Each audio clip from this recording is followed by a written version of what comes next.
power of your destiny, brave star. Across the voids of space and time, we have rejoined to stand together against the forces of evil.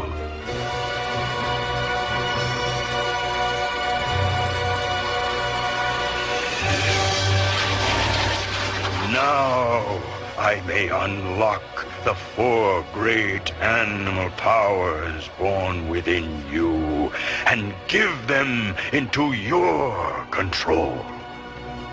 Eyes of the hawk, ears of the wolf, strength of the bear,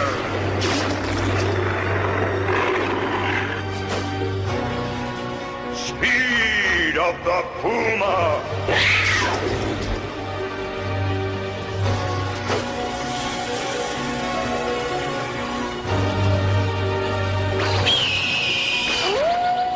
You are Brave Star, hero of New Texas. Let's see if I can find his ship. Eyes of the Hawk!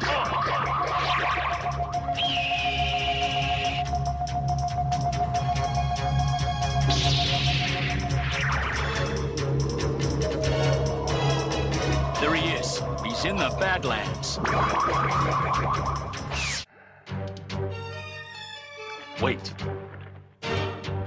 Ears of the Wolf!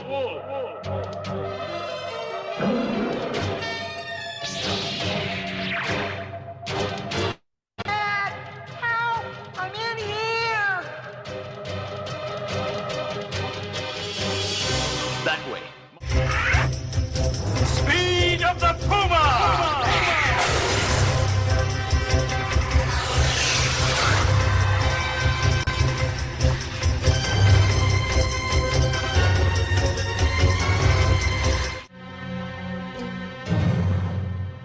A long-haul space cruiser, and it's gonna fall into that crevice unless I come up with a ton of muscle. Strength of the bear!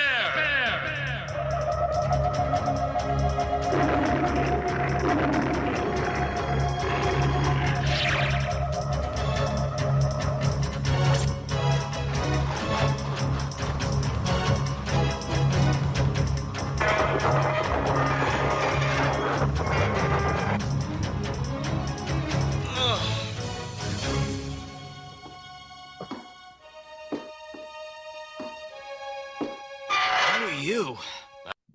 All right, today we are checking on, that was the exploits of Brave Star. This week we are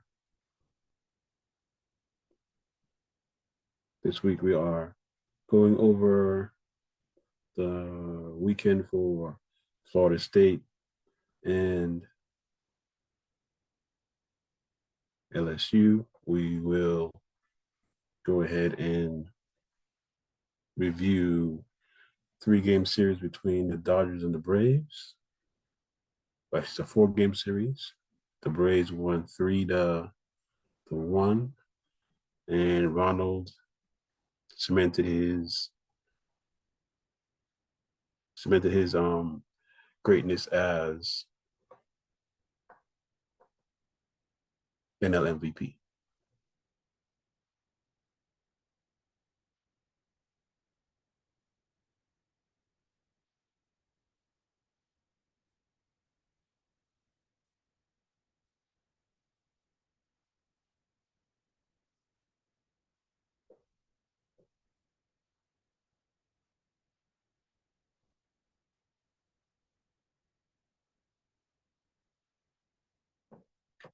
Give me 1 second. We're having a technical difficulties. Let's see if this works.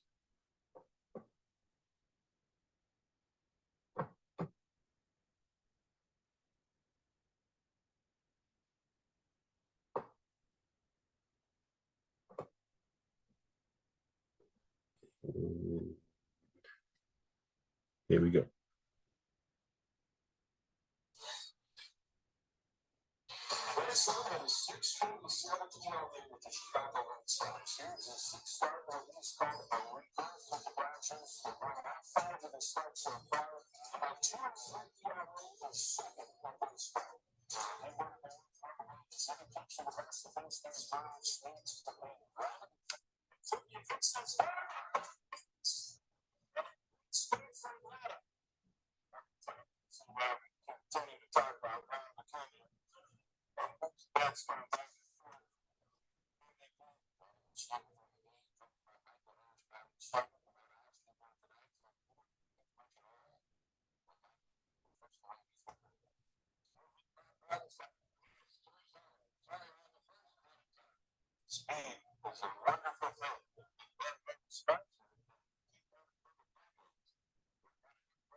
Looked like Nicky may have caught that on a line.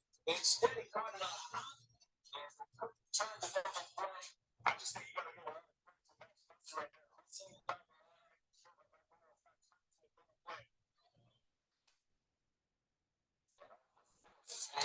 Just sprays one third right. It goes the short way. The next base is loaded 3-2 pitch. He loses on ball 4. He's struggling right now. You can tell he's working around the mound. He's kind of looking at the dugout. He's kind of settling it down a little bit. Bases loaded with advantage. Right away goes to Ronald Acuna. Pitch, he got that one! Slam! Ronald Acuna! The first member of the 30-homer, 60 stolen base club gets there with a grand slam. Hey, if you don't think Ronald Acuna Jr. and Mookie Betts are aware of this MVP competition / conversation, you're nuts. Oh, they're aware. They know everybody's watching this series. And Acuna lands the first punch tonight. He threw too many fastballs up in the zone, I would think, for Lance Lynn. I mean, it looks like that's the only pitch he can command tonight. That's been the problem, right? Changeup squirted out of his hand. He just hasn't thrown that breaking ball for a strike at all. And now Riley, center field, pretty well hit. Get out of here. Yes! And Atlanta has a 6-1 lead. Yeah, I think this place is a little stunned right now. And here the Braves are struck for 6 in the second inning. You know these 4 games, there's going to be a lot of eyes on a good way to start kind of staking your claim. 2 hits and one of them a granny. Michael 0 for 2. Grounded into a fielder's choice and lined out.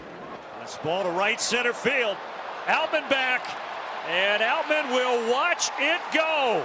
3rd home run tonight for Atlanta. 13th of the season for Michael, and the Braves have a 7-1 lead. Again, these are the balls where he loves. Down in the zone, watch the hits down on, and that backspin he gets on the ball. So much power. Well, what did we say? Lance Lynn is home run prone, and that's been the story. Still not out of it, though, if you're Strider right here with Mookie Betts. Betts is a .392 hitter this year with runners in scoring position. Second highest average in that category. Betts hits a fly ball the other way that sends Acuna back. He's running out of room. He's gone! Off the top of the wall! Back and forth, these big dogs go. A 3-run home run. There's a lot of hope in this fly ball, and Acuna Jr. doesn't stop his retreat. He has to leap and just misses it. One gets a granny, the other one gets a 3-run job.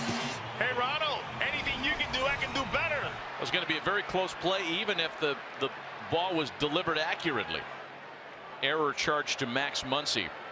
Harris is homered and lined to shortstop and reached down a fielder's choice. Here we go with the 2 men on and 2 away. Bounced up the middle and through. Lopez scores. 8-4 Atlanta. That's demoralizing for the Dodgers right there. 1 gone for Michael Busch. He's still got a puncher's chance. I think he's got a chance. Fires 2-2, and Busch drills the ball down the line. It's got a chance. It's gone. Just enough to get over the short porch there. Solo shot for Busch. 8-5 game. Before Mookie Betts cleared the bases for the Dodgers with his 3-run homer, Michael Busch in the 5th flew out to right on a breaking ball and just missed it. It's got a little topspin on it because he was out in front, but he got enough of it. Bases empty, 2 gone. Mookie Betts hits a high fly ball to deep left field. Has he done it again? Mookie Betts got enough. 2 home runs, 4 driven in for Mookie Betts. Punch from Acuna, counter punch twice from Betts. And it's a 2-run game against a man that hadn't given up a home run since May 16th. Dodgers have 2 of them in this inning. Player of the month. If this continues, watch out. Minter, the second Atlanta reliever to get into the box score tonight. As of June 1st, I mean, it's a 1.63 ERA, 27 innings pitch. They're not touching this guy. Muncy into right, and it's a 1-run ball game. Wow. Right on cue. Max Muncy. Welcome AJ Minter to the party. Throw comes in to keep the runners in check, and the Dodgers are down to their last out tonight. Max just missed that one. Kike Hernandez came on to pinch hit in the 8th and popped out against AJ Minter. Braves trying to hang on, and they will. Iglesias shuts the door, and in a game that we set up with the 2 best lineups in baseball, nobody disappointed. All right. Atlanta takes game 1. Yep, they take game 1. They take game 1. Yep, they take game 1. And Ronald Acuna and Mookie Betts. They go head-to-head for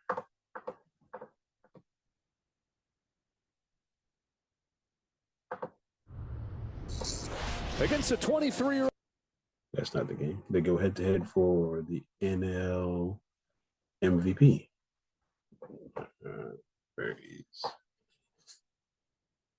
Hold on.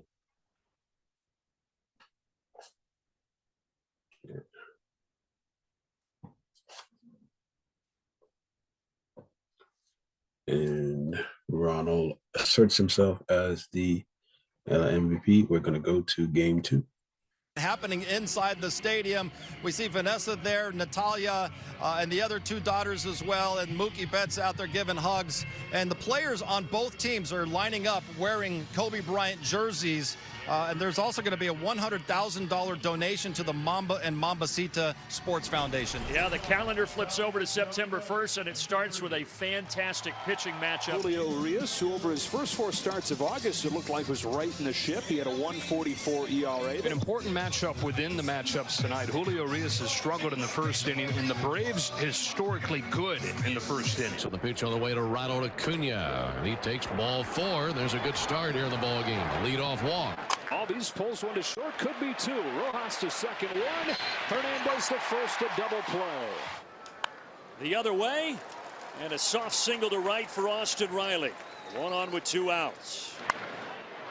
Sky high, left side, Muncy waits for it to come down from these dark clouds on this Friday night. He makes the catch to end a scoreless first inning. And it's the Southern California kid, Max Fried, back in his hometown, making the start against the Dodgers tonight. And his 2-2 offering is hit in the air to right. Every time Mookie puts lumber to baseball, they get excited here, but that one is well short of the fence. Got him. At the bottom of the zone. Foul tip into the mitt. Strikeout, nice changeup from Max Fried. 1 out for Travis d'Arnaud. On the Lakewood High School product, lifelong Dodger fan. Travis d'Arnaud hits this a ton. If it's fair, it's gone. And the Braves are on top 1-0. A monster shot off the bat of Travis d'Arnaud, his 10th of the season. And he takes a walk. Orlando laces this down the left field line. Eddie is going to be held at third, so they will be at second and third with 1 out after the Arcia doubles. Here comes the runner home. He is out. Eddie Rosario tries to steal home, and Urias cuts him down. And with Julio searching like crazy, Rosario gives him an out at home. Pop fly. Left side of the diamond, and this action-packed weekend continues. What a milestone and what a day. Not only did he get the 30-60 season, he got married as well yesterday morning. Hopefully ready to provide some more fireworks tonight. We wanted to give you a base so you always remember it from the day you did it, and I wanted to give you one that you did. Congratulations. Thank you. That is awesome. Yes, sir. Forever, 1 of 1. Julio Urias back to work. Pitch on the way to Acuna, and this one explodes off his bat. High in the air, deep center field. That is gone! Yes, there goes another one. His second homer as a married man. And it's 2-0 Atlanta. That was a moonshot for his 31st. Urias through 3 innings has allowed 2 homers. Here's Marcell Ozuna. But it's the Braves in this series that have started off hot. And this ball is out of here. It's caught in center field. The problem is it was caught by a fan, and it's a home run. Marcell Ozuna continues his torrid streak at the plate. The Braves have 3 solo homers and a 3-0 lead. Time flies when you're having fun, like we did last night, other than the results. Wow, I don't know how he got his bat on that. Riley gets there as heave-ho is late. Freddie Freeman in an 0-2 pitch just finds a way to get the bat on the ball, and he's got an infield hit. Ground ball to Orlando. On to Ozzie. On to Olsen. 6-4-3. 1-2 is a nasty curveball. 7 strikeouts for Max. The Braves with a 3-0 lead, courtesy of 3 solo homers, one by this man, Ronald Acuna Jr. Ronald crushes this thing over the head of Taylor. He's trying for second, and he gets in as the throw is offline. So far in the series already 5 hits, a couple of homers, including a grand slam, and now a double for Acuna. Back in the lineup tonight, bouncing this to third, and he's going to beat it out. Once he had to stick it in his pocket.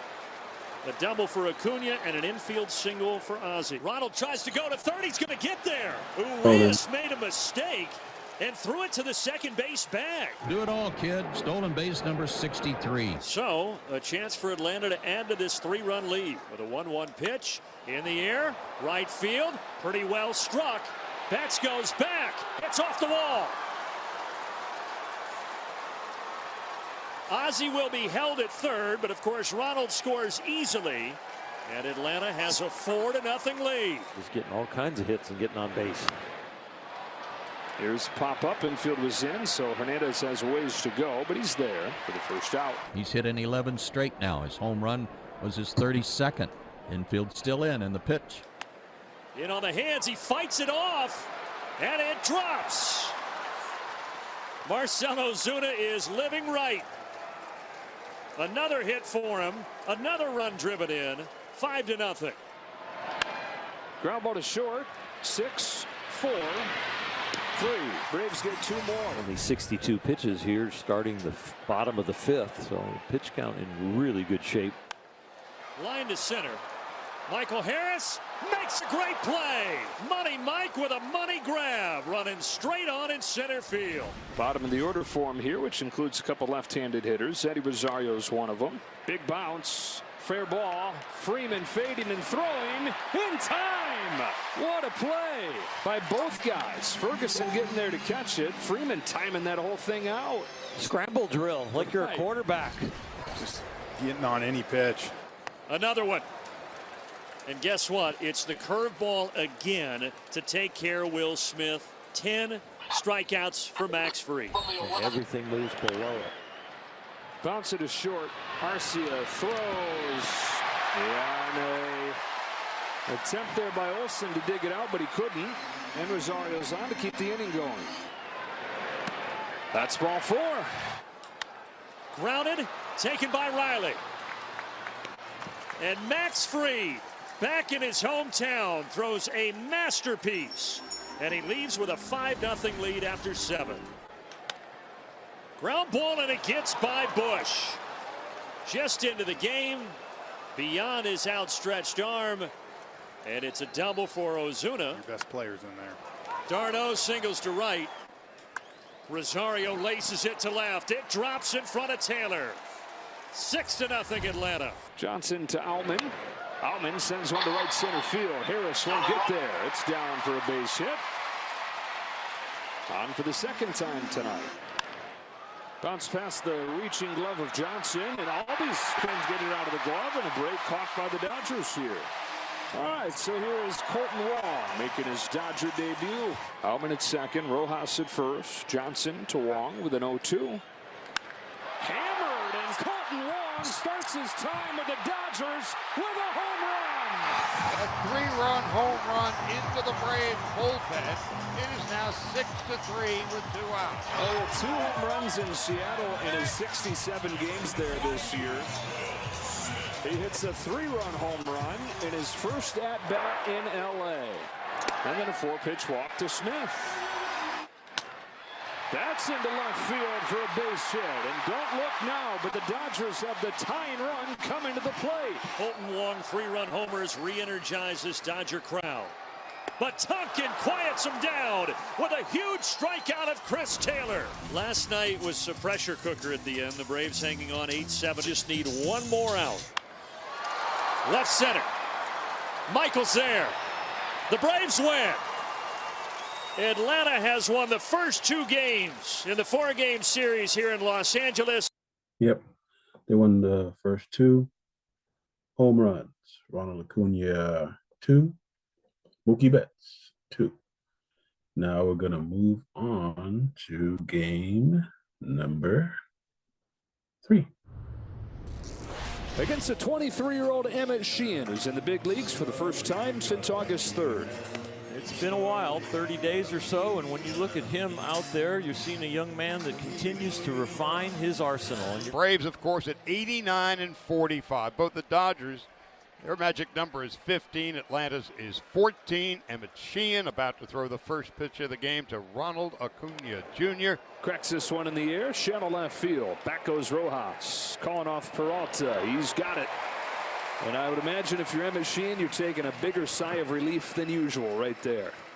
You come to the big league level and you face the home run hitting Atlanta Braves. Yes, you do have some nerves coming in, thinking you have to be pretty much perfect. That'll be hit out towards right center and down for a base hit. Ozzie able to take a fastball 98, deposit it out into right center field. And a 1-out single for Ozzie.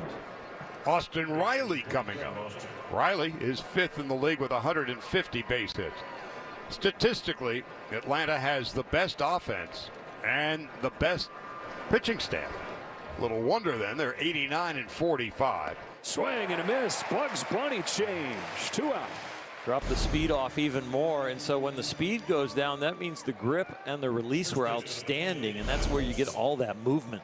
Well, Matt Olson chewing on the gum as he digs in with 2 outs and Ozzie down at first base.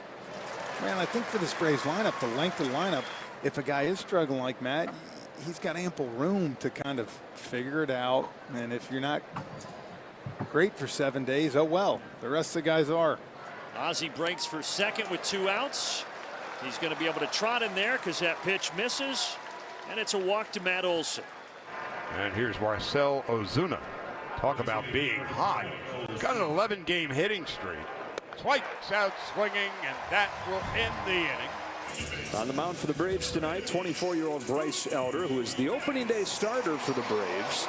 The Gwinnett Braves in AAA came up in early April because of some injuries, and he's had an all-star season. Mookie had 2 homers Thursday night, but yesterday he was hitless. And then with the Dodgers down 6-0, Dave Roberts elected to pull he and Freddie Freeman for the final couple of innings. But here, Bryce Elder gets it. Slider downstairs, and a good start for number 55. Boy, what a great pitch, and you can see Mookie was mad at himself. He knew it right away. And that's when Bryce keeps the ball down. Out of it for a hitter right there when that ball leaves the hand, you think it's the 2-seamer coming back in. Freeman at 338. Lines one into center. Field's going to drop in for a base hit in front of Michael Harris II. And his hitting streak against his old club is now 10 games. Pretty smooth swing right here. Not trying to do too much. Just kind of placing the ball right out there. First base runner for the Dodgers comes ahead of Will Smith. Cracks this one to second. Caught by Albies. A good sign for the future, but nothing as far as results in the present tense right here for Will Smith. Muncy has 1 base hit in this series. It was a homer in the 8th inning in Thursday's ball game. Ground ball out to second. Ozzie's got it. Looks at the ball, fires it over, and there's out number 3. Leadoff walk here in the top of the 2nd inning from Emmett Sheehan. And now Sean Murphy stepping in. Bouncing ball to third. Muncy goes to second 1. Bats to first. Double play.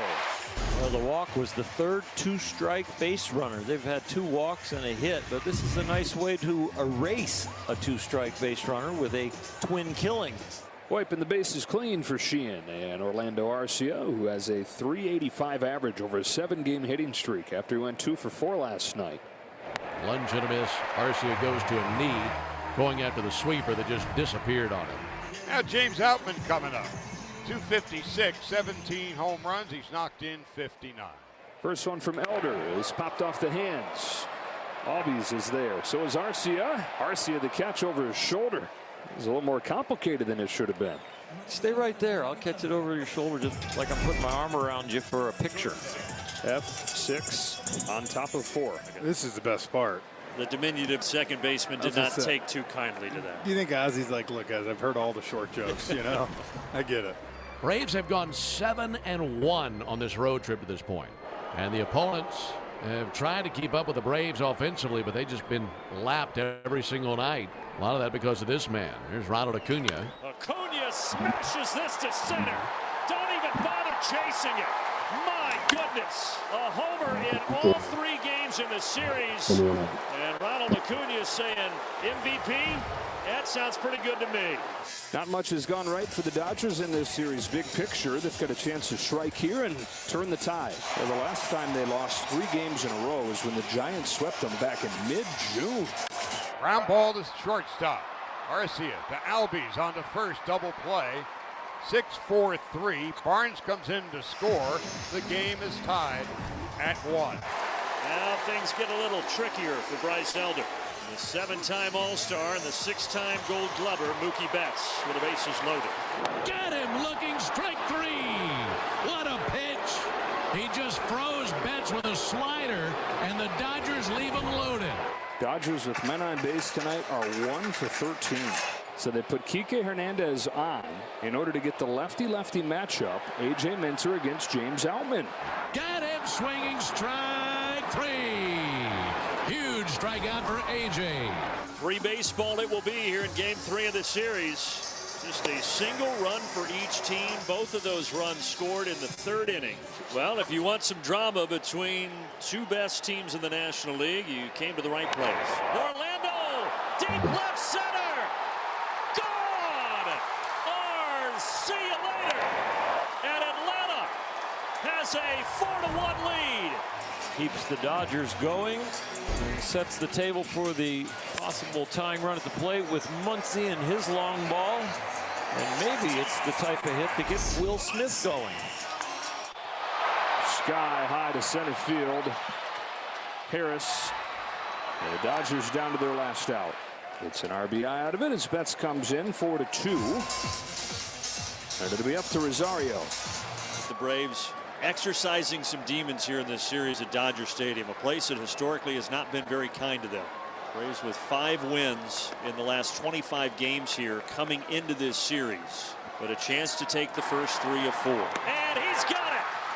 And the Braves win. Man, what a dramatic script this one was for the Braves right here in the middle of Hollywood. All right. The Braves lost the third game of the series, but Matt Olson came with a home run and got a hit, so he's going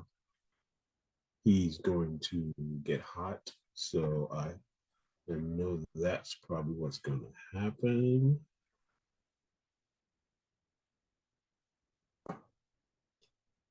And hold on. Don't.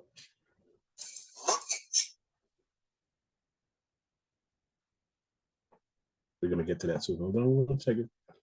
What do I say? Yeah, Matt Olson. Matt Olson became he got the lead back in the, well, he tied anyway. He tied with Ohtani with a home run and got a hit. So he's starting to get hot. So now what we're going to do is we're going to put some, there we go. We are going to talk about Ronald Acuna Jr. because we are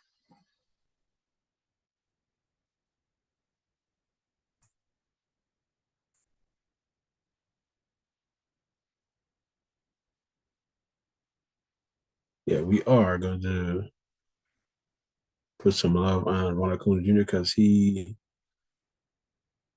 became the NL MVP of this weekend. And here we go. Wow, first ever 30-60 season belongs to you. History is made by Ronald Acuna Jr. The MVP race in the National League is so fun. And his presence in it is thanks to perseverance. I was reading a lot on it and the rehab and how he kind of tweaked his swing and how he wanted to come back so much. And D-Rose always said, you've always said he wanted to put the league on notice. My goodness, has he?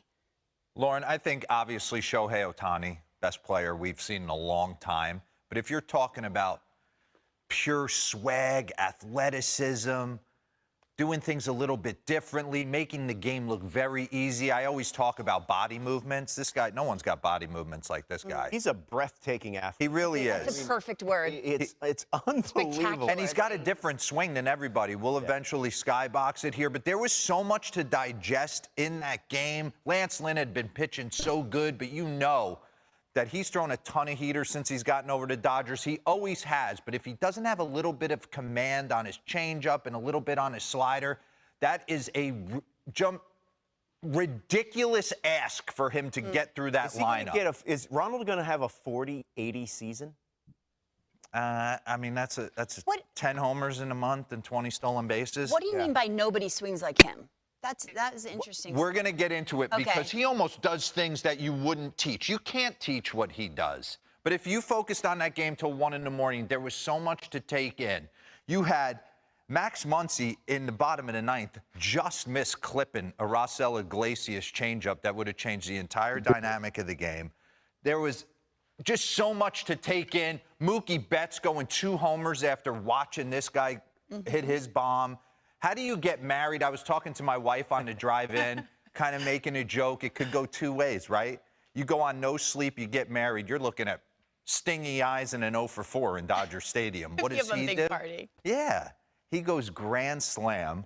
Just an unbelievable moment. And like you said, if this is a harbinger for the rest of the series, we are in for a treat. The National League, this certainly, I know there's a lot of good teams there, but this is certainly one of those situations where you're looking at the two best teams probably in baseball right now, locking horns on a nightly basis. So interested to see. We had the Dodgers and the Braves, and we did, rotation and lineup and where you guys kind of walked to the side. Do you feel very secure in your choices after last game? Can one game teach you that much? You guys picked the Braves mostly. Yeah. All of you, Bill included. You could have honestly stood on the Braves side, and that's no disrespect to the Dodgers, for almost everything. Maybe the bullpen. I know I leaked towards the Dodgers starting pitcher-wise, but if you watched Spencer Strider last night, I mean, once he got through to first, it was game on, and he was pretty much in command and almost begging to go back out for the 7th. But I know Mookie had a multi-homer game, but when you go 30-60 and get married, love conquers all, and we're going to do Ronald Acuna Jr. right here at the Skybox. So I want to dive in. And the reason I feel like he has been the MVP, it's because what he has done from start to finish. We had talked about this in April. He made a concerted effort to want to be out there and talk about his health, be out there for a $162. And soon as the season started in April, it didn't matter. He put the entire league on notice, and he has not deviated. He has been the most consistent hitter. Pause this. From start to finish. Bring up the first board of his month-to-month. Check this out. He hit .352 in March and April with a .440 on base. Oh, he leaked a little bit, hit .298 with a .372 on base and a .561 slug. Look at June, July, August. He's basically had the same month the entire season. There has not been a peak and valley. Mookie's had this just stratospheric August right now where you cannot get him out.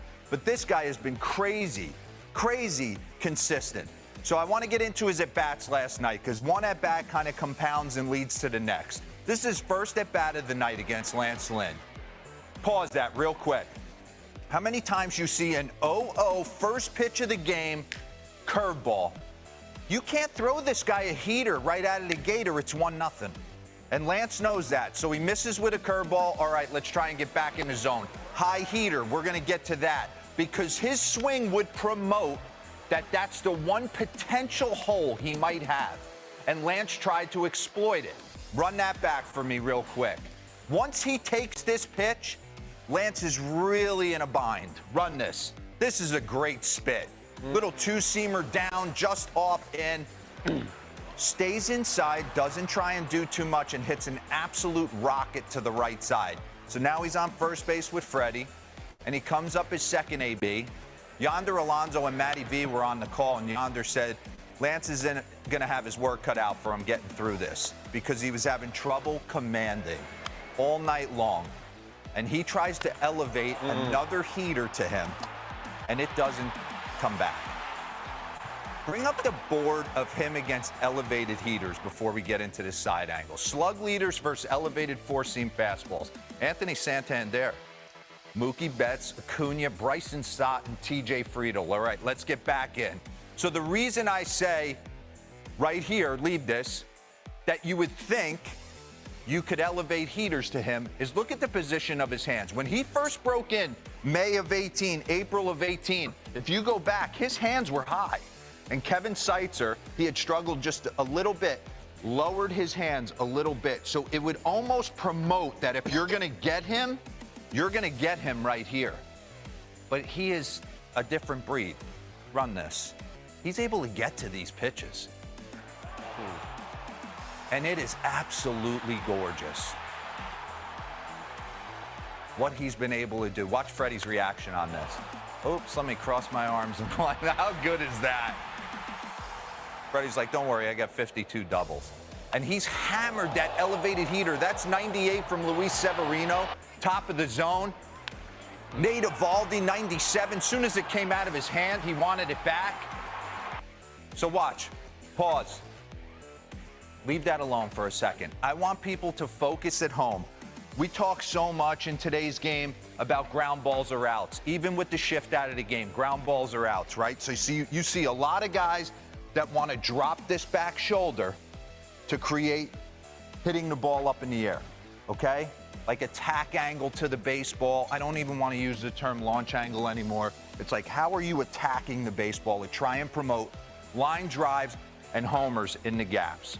I want you to focus on when his foot lands, he does not have to put his body in any position to try and hit a baseball anywhere he wants to. He is going to land, and his shoulders are going to be absolutely square. Run this, and that foot contact, pause it. Boom. Look at him. Now I want you to look at the distance from his earlobe to his hands. So many guys, to try and create lag, stay tight, right? You want to walk away from your hands a little bit, but they never get almost to an arm bar with your left arm. And I say this, he almost puts himself in a position that a golf instructor that would want to put you into. He's not, the hands are just getting in the way. They're along for a ride. A lot of guys in the league are trying to create lag, pull it off their ear, and kind of take their hands through the ball. He is so beautiful that he's able to just turn now. Perfect form. Run this. Ugh. Absolute gorgeous swing. And the reason you put Bonds, 1990, Eric Davis had his hands low, 1987, 30-50 club. He's gone to a whole new stratosphere. 30-60, stealing bags like Ricky Henderson, and he's the swaggiest player in the game. Without question, having the most fun. No one can tell him what he can and can't do anymore because he posts and he plays for the team. No one did it better than Ricky. Pop the collar. Tap the head. I mean, as a kid, this is who you wanted to be, right? This is the modern day version of the Rick Dog.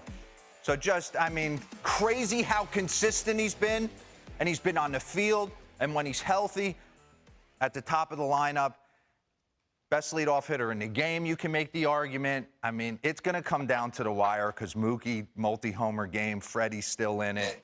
But this was a special night for a special player. And how about this? Nope. It was not.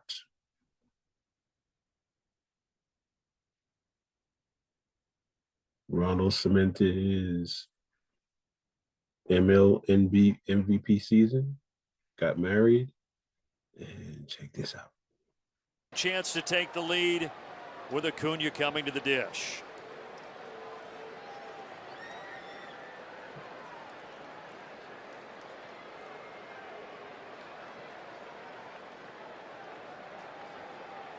We talked about Lance Lynn and his control. In 4 of his last 5 starts, he's only walked 1 batter. He got a big walk there with the bases loaded, and now he faces Ronald Acuna Jr.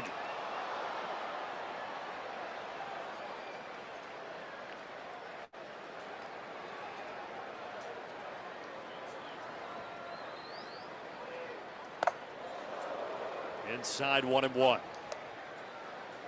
If you get married today, you got to hit a granny, right? And what if he did that on the day he got married for the 30-60 season, the first ever? That'd be a pretty good way to do it. It's lining up. Inside again. Lance Lynn, a little out of control right now. And about to be his 50th pitch coming up, and he's only been able to record 4 outs. Certainly not what Dave Roberts was hoping for in game 1 of a long 4-game series. And Ronald may have chased ball 3. So those 2 pitches in, then you get that away. What's Ronald thinking here? That's kind of what he's trying to do, I think, with him, is get him to expand by showing him in.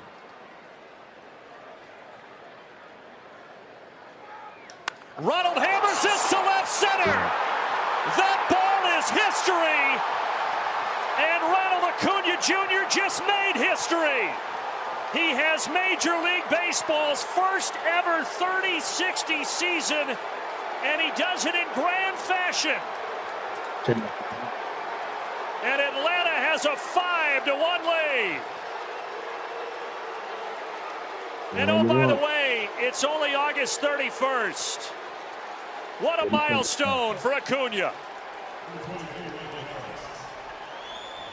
Great call, Brandon. Great call. This was a pitch that was a little bit up in the zone, and man, Ronald just kind of tomahawked this thing. First player in MLB history, and he's got another month left. Shows you how quick he got to 30-60. And he does it less than 12 hours after getting married. What a day. Yeah, why not? What a day for number 13. If you didn't hear us talking about that earlier, he got married in a small private ceremony earlier today to his longtime girlfriend. 110 off the bat, 429 feet. Another 400 for Ronald. A very typical Ronald Acuna Jr. home run to become the first ever in Major League history to have a 30-60 season. Pretty special. This thing was a no-doubter. Yeah, he'd gone 2 sinkers in, and then he went with that cutter. Dude. And then just up in the zone for Ronald. Oh, wow. Look at Wash give the fist pump. That was beautiful. His 3rd career grand slam, and one he will never forget.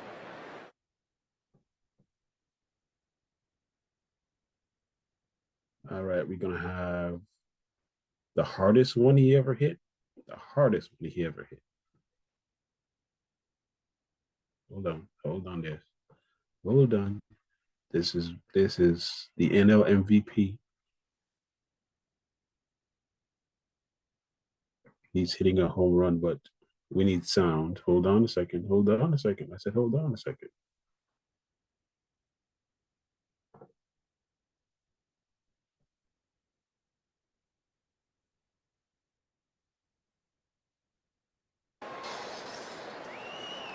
Acuna smashes this to center. Don't even bother chasing it. My goodness. A homer in all 3 games in the series. And Ronald Acuna is saying, MVP? That sounds pretty good to me. Yep. Let's get out of that. All right. He has, hold on. There you go. That's better. Let's do this. Let's do this correctly for the MVP. Acuna smashes this to center. Don't even bother chasing it. My goodness. A homer in all 3 games in the series. And Ronald Acuna is saying, MVP? That sounds pretty good to me. 454. Ronald's quickly become a villain out here in LA. What do you think? Yep. And he doesn't mind it one bit. I love it. Oh, center cut. It's a long ways. All the way in the back of the net. And that ball was on a line, too. 0 lift on it. 454 feet. So the homer he hit on Thursday made him the first ever member of the 30-60 club. Hit his 31st yesterday and now his 32nd here. All right. MVP stats for the weekend. 3 home runs, a grand slam, 30-60. My guys, hold on a second, my guys. Hold on. We coming to y'all next. Again, Braves went on a road trip. Road trip ended 8-2. Ronald got married, 30-60. Showed why he's the NL MVP. All right. We're moving on to football. Football is back. FYI, it is 11:56. Clemson lost to Duke. All right, kids. FSU, you on notice. This is out. We get them in 3 weeks. We bust that ass in 3 weeks. The ACC is ours. Put them on notice. All right. FSU, LSU. Strike up the band.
just to get it clear, it is Monday, and the Clemson Tigers have lost. But before we go into that,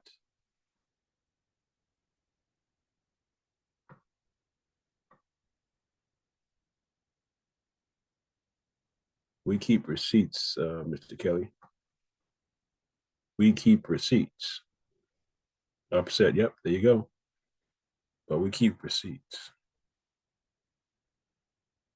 We keep receipts. Yep, that's how. Yep. Yep. There it is, 28-7. But I brought you to this page for something else. Yeah, Jordan Travis 385. Where is it? Where is it? Where is it, man? Come on.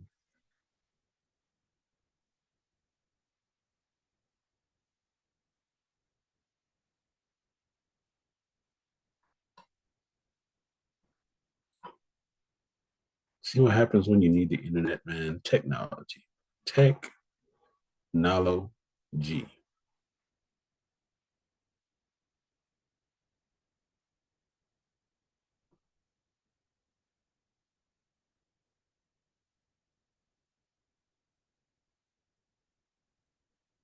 Not that one. Not that one. Not that one. Not that one. Not that one. No. No. Nope. All right, it must have ended. All right, let's go back to my page. Hold on. Facebook, you're messing up on me. I got friends and family over, and I'm trying to. There you go. We keep receipts. We keep receipts. We keep receipts. Where is it? Where is it? Keep coming. Keep coming. Keep coming. Keep coming. There you go. We keep receipts. Yeah, we keep receipts. We keep receipts. All right. Moving on.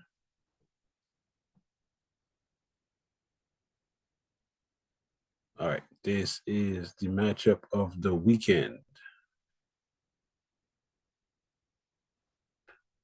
LSU Tigers versus the Florida State Seminoles. You know what happened. Let's get to it.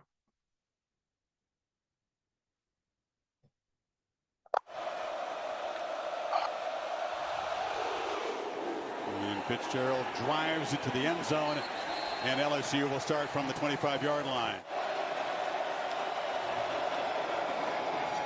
Play action on first down. Flipped out of the backfield, and the catch is made, and running free is Trey Bradford. Huge gain, still rolling down near the 20-yard line. Backer here gets caught up on the backside of the tight end. Nobody takes the back out of the backfield. He slides on a rail route. See that linebacker's caught up with a tight end, Mason Taylor. Nobody there to pick up the back. They're in the red zone. Daniels on the move, flips it short to Taylor, and the tight end makes a man miss and bangs down inside the 5-yard line.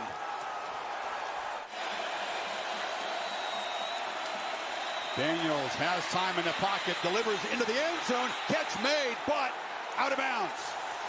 It was Neighbors working the back line, defended by Renardo Green, and now an early decision for Kelly. It's fourth down. Between these two, Green's a really good defender this time. He just doesn't see it. You know, when Neighbors is pointing, that right foot looked like it may have touched first. Let's look. He's already out of bounds. Left foot's already out of bounds, so it's a great call by the officials. Fourth down from the 2-yard line. Daniels scanning, now trying to create. He'll be dropped back at the 15. Josh Williams steps up to account for it. He goes right over top of him and then gets up off the ground. Shows you the athletic ability and the desire to come up with that sack at a critical moment here early in this game. Great play by Lundy. He's an amazing athlete. You'll see him at fullback on offense. Jordan Travis, in his first play of the season, zips it short. And the catch is made by Jaheim Bell, the do-everything transfer from South Carolina. They said they would get him involved early. Very calm back there. They pick up the pressure, and again, finds Wilson in space, and that's a second first down catch for the big fella. Just kind of moving the defense. He knows he's going to come back to the big man at 6'7".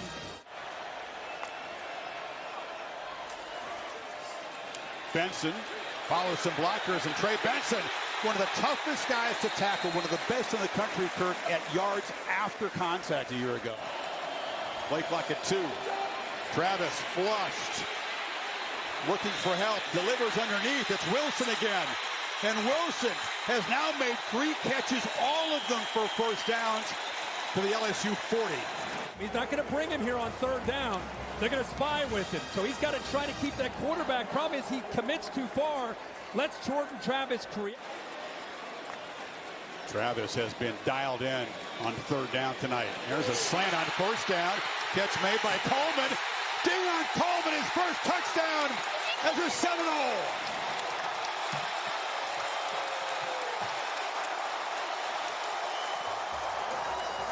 The goal line stand, and they score in their first possession. Yeah, Florida State fans, this is what you wanted to see. Keon Coleman, the big receiver from Michigan State, 6'4", 215. Daniels gets it off just before he's hit, and the catch is made there by Brian Thomas. Daniels against the 4-man rush, does have time, gets the ball out, and the catch is made. First down across midfield to Malik Neighbors, guy who went on to have a monster year as a receiver. Josh Williams, he took a look at the back and then sprints up the middle, and Daniels knifes into the secondary. First down inside the 35. Bradford is the back. Daniels looks and finds a receiver on the edge, and that's Kyron Lacey. And Lacey weaves his way down near the goal line. Stopped just short. Daniels, and the effort here by Lacey gets the hand down. Jarian Jones. Noles defense wasn't set. They play fast and score. Trey Bradford barrels in, and the Bayou Bengals answer with a 75-yard drive. All the way near the goal line, and then this time the offensive line opens up enough room.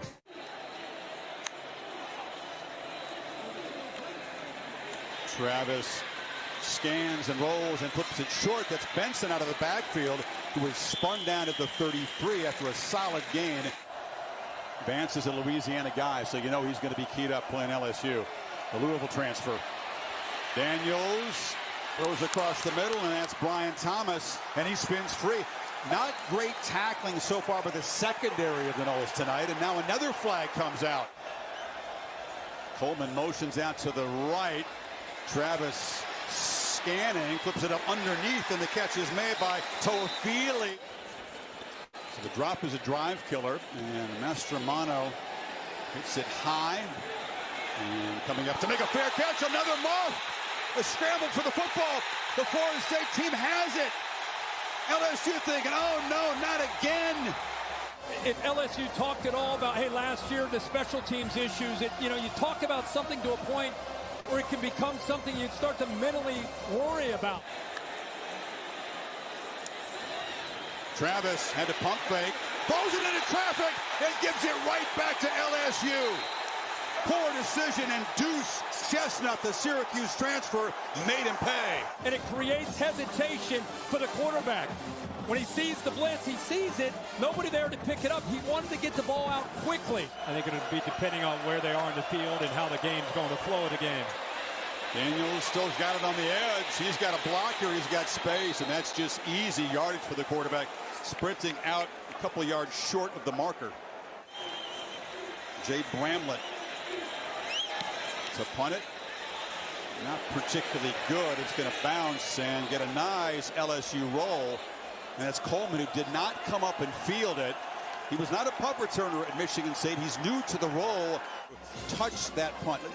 Keep an eye on it. They didn't touch his leg, and they spotted the ball down through 8, calling it dead there. I don't know that it's super clear that it hit him in the leg, but it's the difference between. Replay has looked at that and determined that there was no touching. The ball will be placed at the 1-yard line. It'll be first down, Florida State at that spot.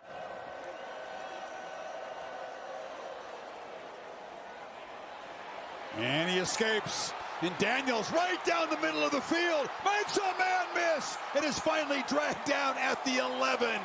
Miles Frazier, good job here being able to come up, help out, get up to that second level. He cuts right behind that. Really good natural field.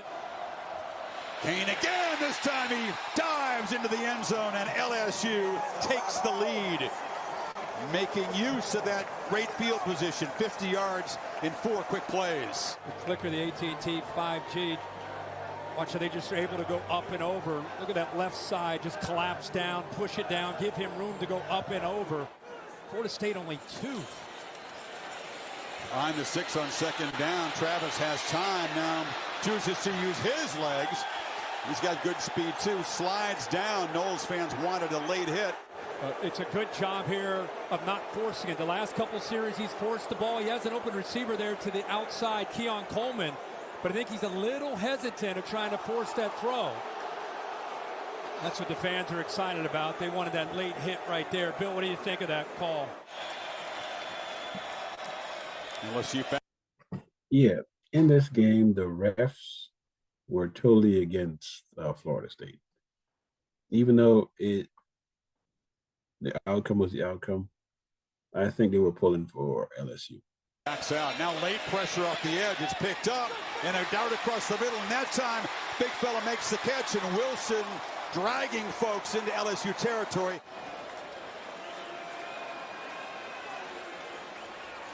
On the move again. Goes back to his left and drops it off underneath. And the catch is made by one of those fine tight ends, Kyle Morlock. Sneak. Travis fighting. Second, third effort does get the first down at the 21. Second, third effort does get the first down at the 21. Showing pressure to the left. Looping throw for the end zone. Battle. Coleman. Touchdown. Went up and got the football over Major Burns. And that's when they're excited to have him arrive from East Lansing. Showing pressure to the left. Looping throw for the end zone. Battle. Coleman. Touchdown. Went up and got the football over Major Burns. And that's when they're excited to have him arrive from East Lansing. See, he's pointing to it. He sees the pressure. There's really nobody on that other side, but instead he goes to the right and he just says, you know what, I got that cushion. I trust that Coleman's going to be able to make this play. Look at the offensive line. Does a nice job off that blitz, giving him just enough time. And then he puts it up into the air where Coleman can have a chance to adjust back, even though it's underthrown a bit. It's a tough play for a safety, one-on-one against a receiver, even though, again, Major Burns, a leader, second year in this defense.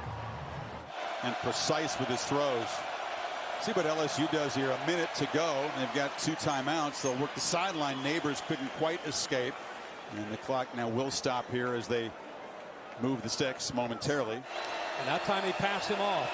Neighbors comes across in motion. Daniels is looking to his left, delivers a long throw, and wide open is Brian Thomas. They lost him.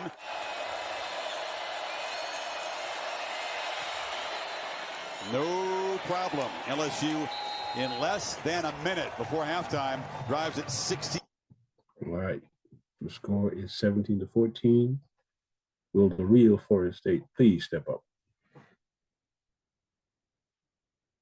7 yards in 10 quick plays. Got to do it all. Backward pass. Spahn looking to throw it. Is in deep trouble. Retreating. Now trying to create. Flips it over the middle. And the catch is made by Wilson. Wow. A lot happened there as Deuce Spahn, the receiver, looked like a scrambling quarterback on the play. This is a great job here of improvising, and it's a heck of a job by the defense from LSU. You see this, they want to get that downfield. It's taken away. So now right there, I thought he was dead. Somehow he keeps this play alive. He gets away from Jones. I thought he might run it, but instead, how about the athletic ability on the run? Throws an absolute dot for 33. And he knocks it through. So to be able to make plays with his feet. He has been tonight. He's got the ball still, gets in space, just once right by Jared Verse. Travis against the three-man rush at halftime and launches over the middle. Coleman goes up and makes a catch. A beautiful pitch and catch. He beat Chestnut out near midfield. Threat, but they're trying to draw him off. They're going to run the play. Flips it out, and wide open is Torofili with a convoy. Makes the cut, still going.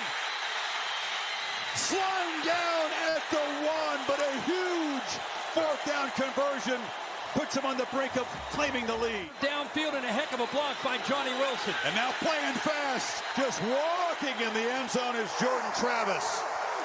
So Norvell trusts his offense. Beautiful play drawn up, and FSU back on top. Jordan Travis, watch this read. Feels it from the backside, pulls that out of there, and ends up walking into the end zone. LSU selling out to try to get to Toafili before he can get the ball. Good job of Jordan Travis feeling and sensing that, pulls the ball out. They pick up the pressure. Daniels gets it out. Mason Taylor makes the catch. That penalty was big. You just called your entire team together to start this fourth quarter. What was the message you delivered? You know, you got 15 minutes, man. Go put everything we have on the line. You know, we got to make sure we're playing smart. I mean, guys are playing hard, playing with passion. We just got to make sure we're playing smart and not having any foolish penalties. Let's go finish this thing. Thanks, Coach. Thank you. Well, he'll be thrilled. He looks up and sees Renardo Green makes the pick of Daniels. Well, don't not brag on him yet. Yeah, I was like, replay's going to look at it. So. Yeah, he's down. We've got a knee down. They're going to bring the ball back to that spot. Up 7. These drives get more and more important. Drive recap brought to you by Camping World. And now the handoff to Benson, who busts loose. They're beginning to get a little traction with the running game. That was their best run tonight. It was a different look, but still a two-back set. From the pistol, with that blocker on the right side. Benson this time has to escape and will fight back and lose only about 3. Andre Sam from 8. Travis taken off, has blockers, and Jordan Travis skips out of bounds inside the 30. It's FSU's turn to use a design quarter. Tired. Travis on the move again, scanning downfield and fires across the middle. And that's Johnny Wilson making another first down catch. Travis from the pocket, long looping throw, and now man again. Keon Coleman has a hat trick in his first game with Florida State. The ex-Spartan. By Travis, recognizing the matchup. Coleman 6'4", can go up in the air, being a basketball player. Really good instincts. Chestnut, who's had his hands full over there, the Syracuse transfer, 5'11", puts it up in the air and just lets Coleman adjust back to the ball. Communication from the guys up front. 2nd and 15. Daniels flushed, and he'll be dragged down at the 11, going backwards. Joshua Farmer made the play. Travis and Keon Coleman putting in the work to have the chemistry. That's a good point, Holly. Here's Travis on the move, and he flips it wide open. Bell makes an impact play as a receiver, and Florida State may have just stuck the dagger in LSU. Watch him. He's actually showing like he's blocking, and then he ends up releasing. That's what affected the safeties. They just ignored him because he did a good job of kind of showing that stem block. They ignore him. He releases, and just right on cue, Chris, he comes up with a huge play. You saw the beginning of it last year and a continuation now this year. Daniels just trying to desperately create a big play to make a dent in this lead. Neighbors makes the catch, and he's ushered out at the 37. 4th down and 4. Daniels flips it across the middle. Catch made. No first down. Lacey stopped by Tatum Bethune, and the Noles get yet another turnover on downs, and that should do it. That'll be the message. But with a 3-point halftime lead, just got completely out of hand. FSU more physical, just banging around, bullying LSU here in the second half. Much more. 20 years we haven't said Colorado on TV. In a good way. No. Travis weaving down. He's still running hard. Lowers the shoulder. They want another one. Down inside the 5. It's 1st and goal. Yeah, they're still hungry to tack on another touchdown. He got booed at home games early in his career. He volunteered to change positions. And they're around, banging into the end zone. And they tack on more. That's Jaheim Bell, who scores as a runner after the touchdown catch earlier. Hello. A resounding statement. Florida State saying, we're back. We're the team to beat in the ACC. Easy. They got to prove it on the field. We're a playoff contender. Here comes the QB. This is the final score. Go back to the adjustments 45, at halftime when they were trailing in this game. 17-14 at half. They came out. Yeah. I'll shut up so you can get the audio because that's part of it. They are full voice here. There's a long throw, and the catch is made by Brian Thomas, who escapes. And LSU is going to break the scoring streak of 31-0 with their first points after halftime. You can still have such a great year. This is just a disappointing setback. They got 2 kickers in there for the onside kick. They don't execute it very well as it's fielded very easily there by Zaire Thomas. Well, here's Jordan Travis, who's thrown for 4. Yeah, pretty big night. And, you know, there were some moments when it looked a little bit rocky early, but he continued to be able to find big receivers. Keon Coleman coming over from Michigan State had a special night. They connected. They've been working on Holly. Gave you a report about how much time they've spent together over the summer. Showed you incredible ability and awareness to be able to pull that zone read on the backside. And then he got back to his arm. Because of the running game got going in the second half, they were able to open up some explosive plays. Chris brought that up on our call with Mike Norvell. One of the top teams last year in plays at 20 yards or more, number 3 in the country. And they're off to a pretty good start tonight in the first game of the year. All right. 1-0.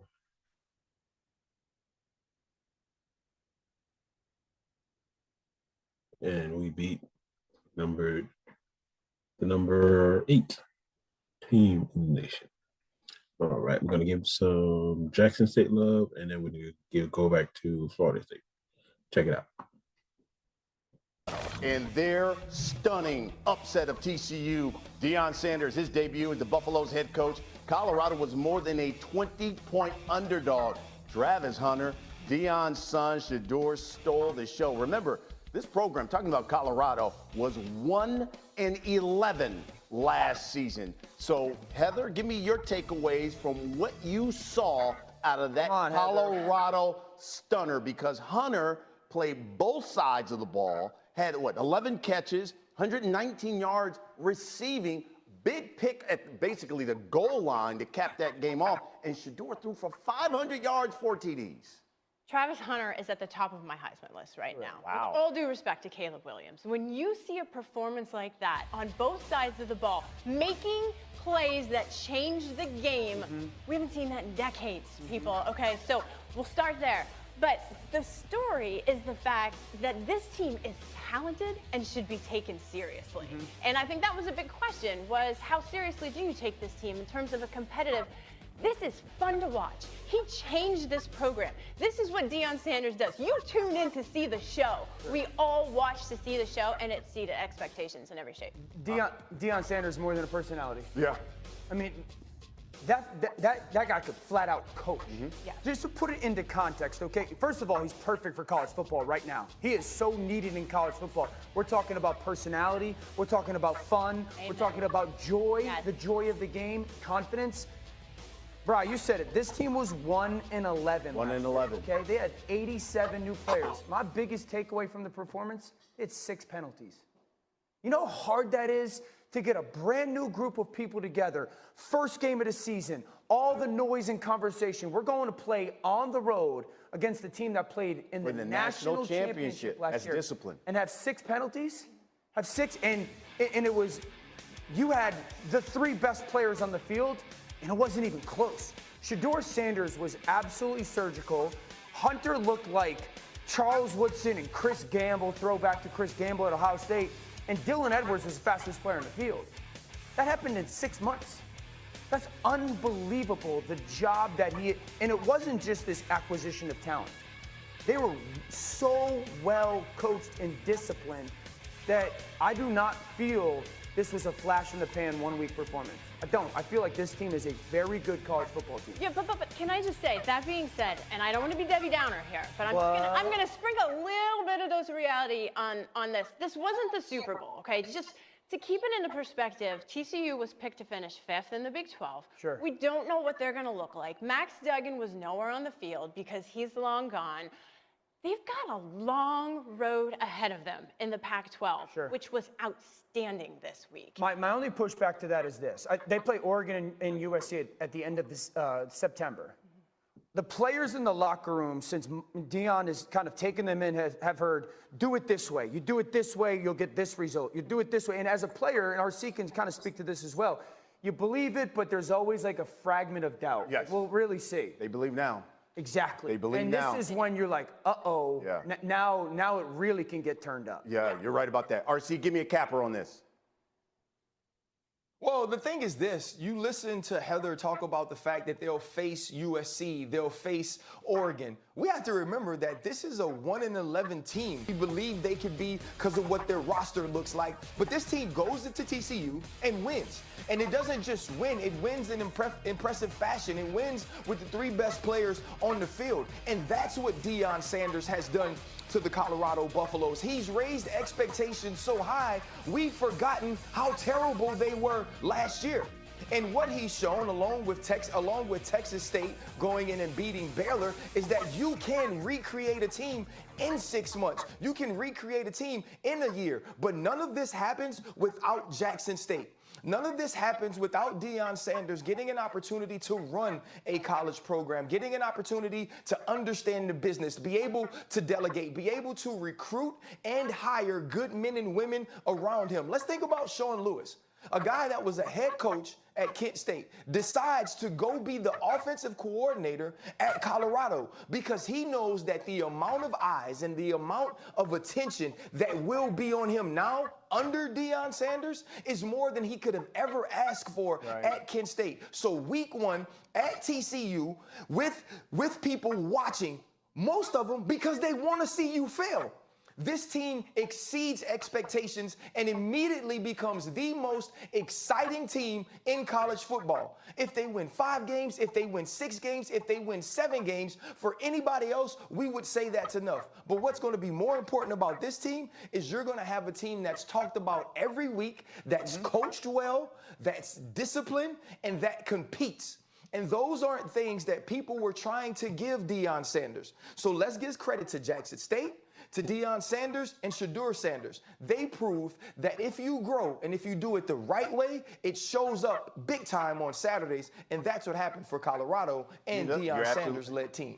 You know, RC, you're absolutely right. I called that game last year. And when it was in Colorado and it was TCU who won it, and that fan base in Colorado was so apathetic. Right. You're really happy now. Yeah, they're different now. Absolutely. All right, coming up, it is the NFL. Hey, hello, everybody. Happy Monday. I'm hoping you're enjoying your holiday. I'm Brian Custer in for Greeny. It's Labor Day, and look who I've got laboring with me. Dan Orlovsky's with me. Labor of love. Yeah, exactly. And we got the college football experts. I told her I'm her Paul Feinbaum this morning. Heather did it just with us as well. We got a lot to talk about, Heather. RC, my friend, Ryan Clark, he's also getting up with us early, but we got to get right to the game of the night. LSU, Brian Kelly taking on Florida State and Mike Norvell in Orlando. And let's pick it up on Florida State's opening drive here, Heather. And is Jordan Travis finding that Michigan State transfer, Keon Coleman, and he's finding the end zone. And since the start of last season, Coleman has an FBS 9 contested touchdown catches. He has immediately made his offense better. 7-0. It's now second quarter, 7-7. Jaden Daniels, talk about explosive, Dan. Runs this one, and look, he ran for 64 yards in this game. It's certainly a part of their offense that they got to tap into a little bit more this season, allowing his athleticism to be a big part of the plan. LSU would punch it and go up 14-7. Ensuing look at this, ensuing FSU drive. Travis Coleman again, Heather. He's only been with this program since May, and he's made an immediate impact. All right, let's get to the fourth quarter. LSU trails 24-17. Daniels throwing picked. You can see Malik Neighbors, their premier wide receiver, falls down, and then Green right there for that interception. This is kind of when this game absolutely flipped one side to the other. And then Jordan Travis takes advantage of it. There's one-on-one those one-on-one balls. We see another similar back shoulder fade to the last one to Keon Coleman. And Florida State leads 31-17. Monster day for Coleman. Hit 9 catches, 122 yards. And Good coverage. This again. Wide open is Jaheim Bell. Hey, Travis, 4 TDs, 342 yards through the air. Florida State goes on and wins 45-24. Brian Kelly after the game. Yeah, congratulations to Florida State. They played a great second half. They were the better football team tonight. And, we certainly are not the football team that I thought we were. Got to do a much better job, obviously, and developing our football team. Listen, this was the only ranked matchup of the week, and the stakes could not have been higher for both of these programs. No team, folks, has ever made the college football playoff starting their season 0-1. Florida State certainly passed that litmus test, and now LSU will likely have to run the table in order to get into the last 4. Okay, guys, we got to talk about this because, Heather, what does this mean not only for LSU, but Florida State in their pursuit for the playoffs? Well, let's start with Florida State because they got 2 things in their pocket that's going to impress the selection committee. A non-conference win against a ranked SEC opponent will resonate through selection day. But they also passed the eye test. Aside from the fouls, the defense, the penalties, the chippiness at some points in time, they looked like a legit team capable of winning the ACC. And come selection day, when you have teams like Michigan who have weak non-conference schedules and you have a similar resume, this win will continue to impress the selection committee. But guys, Florida State has to do something with it. They didn't do anything with it last year. They lost to NC State. They lost to Wake Forest. They lost to Clemson. So they need to continue to win and do this, and they could be amazing in September because they can win at Clemson. We're talking They play with an edge to me, Dan, when I watched them. And this looks like old Florida State. It looks, I was just going to say, it looks like Florida State's back. Yeah, I was going to say, you look at Travis, he looked like E.J. Manuel to me. You look at Coleman, he looked like Pierre Warwick out there snatching footballs. Give me your thoughts. It looked like Florida State is back. Florida State was the best team I watched all weekend. And candidly, it wasn't close. This was a dismantling and a dominant performance. And I think the biggest thing that stood out in the game to me was the SEC, and Heather, you know this, it's always, you hear people say, line of scrimmage conference. They got whooped at the line of scrimmage by Florida State, whooped at the line of scrimmage. And the job that Mike Norvell has done in 2021, who's their head coach, in 2021, his team was 5-7. Right. And they lost to Jackson State and Wake Forest. Now they just whooped up on the number 5 team in the country last night. So the physical difference between Florida State and LSU was shocking to me, specifically in the second half. And Jordan Travis, from the second quarter on, and we saw some outrageously good quarterback play this weekend, was as good as anyone. All right, let's bring in our Tiger expert. All right, RC, Brian Kelly called it a total failure. In your opinion, what happened to LSU last night? What you got for us, bub? First off, why in the heck is Dan using words like dismantled, demolish, you see it again? Up on?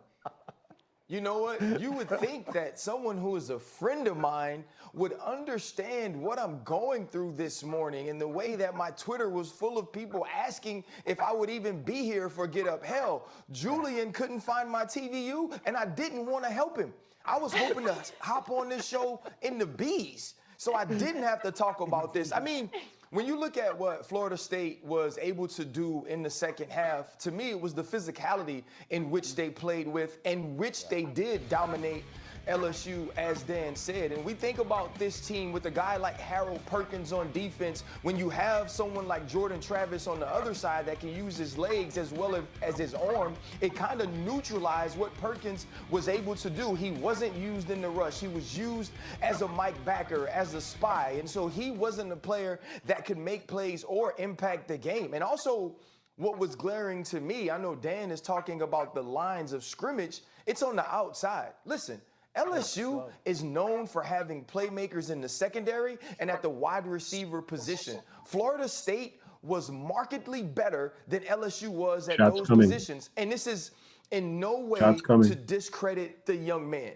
But when I'm watching LSU, Shots and fired. they continue to talk about cornerback play. Shots and fired. they keep saying the transfer from Syracuse, Shots that's a fired. problem.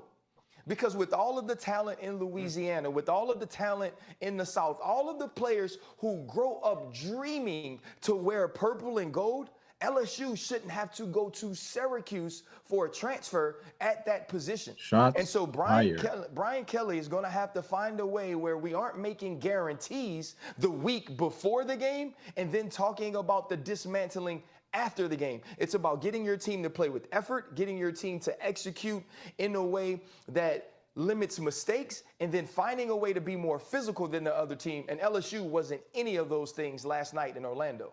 Yeah, RC, for me, and I love Brian Kelly, the head coach at LSU. I think the biggest thing that he's got to be concerned about is, all right, we got whooped up front and we looked slow in comparison to Florida State. And that is very rarely, and you know better than me by far, very rarely the case that you could watch a game and sit there and say, we got manhandled at the point of attack and we looked slower on the perimeter than whoever we played, and they're not an SEC team. I think that's the biggest thing that Brian Kelly's got to be concerned about. Coleman, without question, was Sorry, Dan.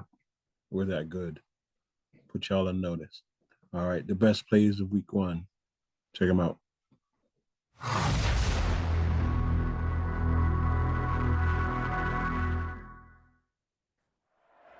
Play action on first down, and Barnes looking downfield, takes his shot, launches for money. Parks, who catches it in stride. What a start for Barnes on the offense. 70 yards on the opening play. They're not even getting set. Fake it to Ali, get it into the hands of Chuck Montgomery. Ryan Williams will take it this time to the corner, to the end zone. Touchdown. 14. Jefferson wants to throw again, looking outside and turning the corner is Jaden Wilson. Jaden Wilson has a step. He's got a second step, and Jaden Wilson is gone for an Arkansas touchdown. Third down and 12. Schrader in trouble. Flushed out of the pocket. Throws it across his body. He's got a man open. It's Jones for the touchdown. Sanders, here's a little screen, and they find Edwards. He breaks it back with running room on the move. Edwards down the sideline. Dylan Edwards, touchdown, Colorado. William Prista. Hiding that Oklahoma's son with a path. There he goes across midfield. And another big play for OU. Gavin Freeman to the house. Play clock at 5. Daniel still has it. Still has it. Tries to jump over people and gets absolutely hammered to the ground. Met in mid. Downs again for Alabama. Bad snap. Milroe scoops it up. And he's trying to make something out of nothing. The ad-lib for the quarterback in his second start, and he is in! Touchdown, Alabama! Wells loads for the end zone. Ollie Jennings, touchdown! Expected to be stars as they were as freshmen. Running behind a great offensive line. First down throw for Aller. Steps up in the pocket. Fires on the run. Keandre Lambert-Smith is gone. Welcome to the Drew Aller era. It's a Penn State touchdown. Quinn Ewers back at the controls. He will roll and spin and throw it for Jonathan Brooks. And the sophomore tailback is gone. Touchdown, Texas. 60 plays, 41 of which have been run in UMass territory. Breaking tackles and busted into the open is Sean Jackson. Touchdown, Tigers. Back inside the Southern Utah 20-yard line. And it's blocked. Picked up, and Southern Utah bringing it back. Down the sideline. George Ramirez, touchdown, Southern. Still in the game, and he's got the ball. To the left side, Harvey. He's got a crease. Harvey, touchdown, UCF. A&M 0 for its last 3. After starting the game 5 of 7 on third down, this pass is bobbled, and it's intercepted. On the interception, Nate Clifton, the grad student from Laverne. Full organization. They don't need to get all 14 yards here. DJU all day. Just wow. Flat feet. Launches. And caught. Touchdown. 22. And that one's blocked. Partially blocked. Picked up out of the air. Touchdown. Avery Sledge. McCarthy looks right, fires for Wilson for the hat trick. He got it. Van Dyke throwing for the first time. Quick hitter. Here's Kobe Young. Check out the speed. Kobe Young is gone. Touchdown, Hurricanes. First and goal, K-State. Pull the guard. Now they're going to throw it back. From Ward to Howard, and Will Howard sneaks inside the pylon for the touchdown. Here's pressure off the edge, but a good ball by Finn. There's an interception. Miles Scott with Green in front of him. Scott down the sideline. Not only a turnover, but a pick six. So now on second down, they loft to the left side of the end zone. It's caught. Was the reception made? No, it's incomplete. It only needs one catch. Let's look at the catch, though. He has it with both hands right there. Gets the left foot down. T-Mac, I think we may have to look at this one. It looks like he's catching it. Now a 3rd down and 9. As to the end zone, another score, and it goes to Jacob Warren, the big tight end. One in the backfield. Straight drop. Bazelak. Got some time. Flag on the play. That one picked off. Here comes Liberty. Other side. Returning to 10. The 5. And in for the score. Kobe Singleton. The touchdown for Liberty. And he transferred to North Carolina in January. Drake May to the end zone. And a catch. John Copenhaver. An 18-yard touchdown. Bucky Irving flips to the other side of Bo Nix, takes the handoff, picks his way into Portland State territory through. Bucky Irving to the 20, 10, Irving, touchdown Oregon. They'll go for it, they'll run it. Bucky Irving is gone. The cutback, Irving, his second touchdown. Sheffield in motion. Guard time over the middle. Caught Deion Burks. He can fly. Burks keeps his feet. Burks has speed. He is gone. Touchdown, Purdue, 84 yards. Stay in rhythm, pick up first downs. TJ Harden is running back. He's going to sling it deep. And in stride. Caught. Sturdivant. Touchdown. Travis has been dialed in on 3rd down tonight. There's a slant on 1st down. Catch made by Coleman. Deion Coleman, his first touchdown as a Seminole. Arnold. Tempo. Back corner. Off the cam. Touchdown. Jaden Gibson. Kai Muse swings out of the backfield, and he's going to get it on the screen. Muse tucks inside. There he goes, Makai Muse. Look out. One man to beat.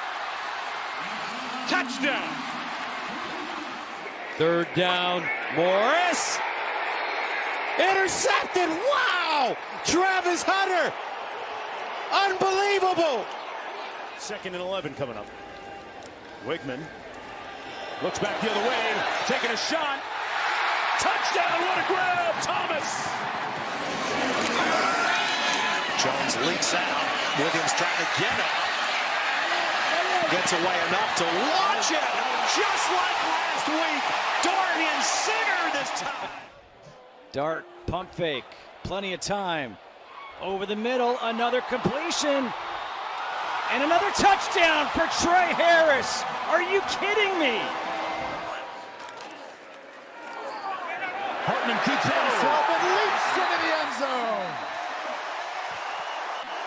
Sam Hartman's first rushing touchdown at Notre Dame. 2nd down, sideline pattern, jumping around. And a pick six. Jeremiah Cooper to the sophomore house. Cooper, 55 yards, touchdown, Iowa State. Rolling out, they're going for it. Rashada launching downfield, looking for the end zone, and it's caught. Touchdown! Xavier Guillory. Penix bobbles the snap, regains into the end zone. Touchdown, Jalen McMillan. Mertz lofting to the end zone, jump ball, and Caleb Douglas catches the ball. Kind of a delayed reaction. He kind of stood there. Each team now with 4 penalties as Cook is going to take off. I know you love this part of his game, Aaron. That's a touchdown for Missouri. Of the formation in the slot. Macon looking to throw for the first time downfield. Chase Stanley, are you kidding me? Did he hold on? They say he did not. And they'll look at this again because you see he's bobbling. He has possession now. I couldn't tell if he bobbled it once he was out of bounds. He has possession. They may look at this again. Milroe has all day. Now he's going to unload deep. Got him in! Touchdown! Isaiah Bond in Alabama. Second down. They hand it off. Guy has it inside the 10. Makes a man miss. Inside the 5. Touchdown. Rutgers. A little high step into the end zone. That one's batted and picked off! And a touchdown! A big 6 for SMU! But nonetheless, they absolutely do play tempo. 3rd and 7. Griffiths cuts it toward the end zone. Jamal Banks, are you kidding? Touchdown, Dinks. That was a lot last year with Tyjae Spears. They give it back to Pratt. Looking to throw. He's got Jackson deep. Got him! A 48-yard touchdown strike. Michael Pratt. How about it? 2nd down and 3 for the Aggies. They swing it out for Bryce Childress. His first catch of the season. The St. Louis, Missouri native is off for the races. Touchdown, Childress. And that was plays of the week. Gotta cut that short because it's late. So right now, this is Ninjas of Another Color podcast. I am your host, Dottley. The other ninjas will be available on Friday. See you next week. Rate us, review us, give us 5 stars, give us 4 stars, give us 3 stars, give us 2 stars, give us any stars. Give us any stars. We just assume that we're doing it correctly. All right, see y'all next week.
for America's daring, highly trained Special Mission Force. Its purpose, to defend human freedom against Cobra, a ruthless terrorist organization determined to rule the world.